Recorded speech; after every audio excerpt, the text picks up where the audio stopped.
Hey squad, it's Cooper Troy again. I have to be honest, when I first saw New World, I thought it looked atrocious. Combat looked very bland and kind of clunky, crafting seemed relatively boring, and it just seemed like the overall identity of the game was in a bit of a crisis. I didn't have any intentions of playing the game, but my friends over at Legacy Gaming hooked me up with a beta key, which, by the way, if you haven't checked out their channel already, you definitely should.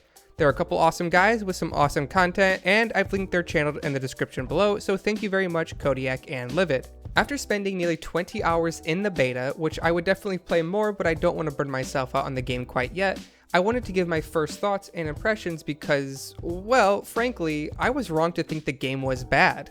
From the get-go, you'll be thrown into a little tutorial to get used to the combat. Left-click is light attack, holding left-click is heavy attack, right-clicking is to block, and there's also dodging. Pretty simple and straightforward, right? One issue I've had with this type of system, at least while questing at lower levels, is the combat feels generally scripted. When initially on a mob from a melee perspective, combat usually goes something like this: light attack, dodge, and repeat. Or at least that's what the game starts out as. However, as you unlock weapon skills, the combat really starts to pick up where you're switching between weapons and rotating between different skills. Believe me when I say that even though you only have 6 total skills, which is 3 per weapon, they usually flow together quite nicely and make combat feel much more immersive. Another thing I want to mention about the combat in this game is that range combat feels really good actually, because with bows and muskets you actually have to aim. Headshots are treated as critical hits, where there's usually modifiers to amplify your critical hit damage. The crafting and gathering in this game are one of the stars and defining features. You can spend your entire time within this game just focusing on crafting alone if you'd like to. Maybe you want to build a reputation around being the first person able to craft a high tier piece of gear. You can definitely do that, which is really neat. The thing that time gates this a little bit is how the settlement system works, and what I mean by that is you can craft to your heart's content, but in order to craft higher tier pieces of gear, you will need to upgrade the different workbenches, smelters, forges, and so on. These crafting stations get leveled up as the settlement itself levels up, and the faction which controls it pours more gold into leveling up those different crafting aspects. I actually like this concept because different settlements might go down different routes to focus on crafting. For example, you might have Settlement A, which focuses on, I don't know, crafting furniture for your housing, or you might have Settlement B, which focuses on crafting armor pieces. So if you want to explore different aspects of the game and focus on those kind of crafting, you have to branch out and explore different settlements, and it just kind of makes everything feel kind of alive, I guess. The one thing about that though is over time, every settlement is going to end up with the highest tier crafting benches, I assume. So, you know, early on in the game, it's going to feel a lot more exclusive, but over time, every settlement's going to be in the same position. Crafting and combat are the two ways you'll actually level up your character, but the way characters progress feels very good and rewarding, even borderline addicting. But let's look at the combat and how characters might progress from that aspect. Obviously, when you level up, you're given attribute points, which you can distribute as you please. These attribute points will most likely be associated to the weapons you're using and increase their damage, or you can increase your health. But that's all pretty straightforward and standard for many games, right? I think the one system that really defines the combat progression is weapon mastery. See, when you kill an enemy, not only does your character gain experience points, but you also get weapon experience points. And as your weapon levels up, you're given additional skill points to power up your selected weapon. I love how this system really rewards you for sticking to a specific weapon, but I can see how this might be a little rough in the future if you want to switch up your build and you'll have to grind up all your weapon mastery again for that new weapon.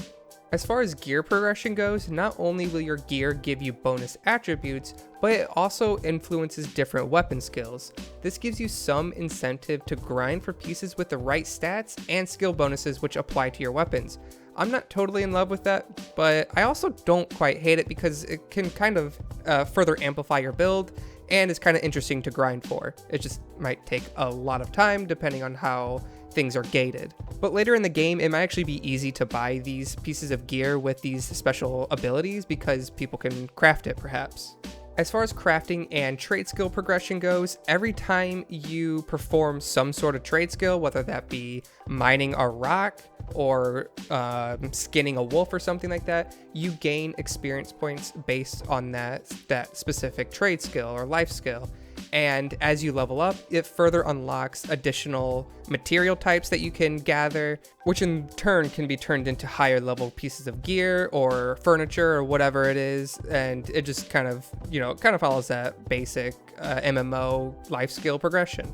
The world of New World actually feels alive and lets you interact with almost every aspect of it, whether that be from chopping down trees to gathering some herbs, or maybe even mining some iron ore. Almost everything can be collected and encourages you to explore. You're even encouraged to do so because you'll often find chests with loot as you wander around and stumble upon a cave perhaps.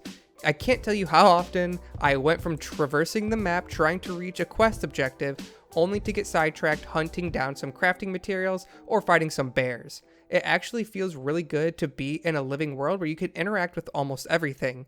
It also helps that the game and scenery is really pretty.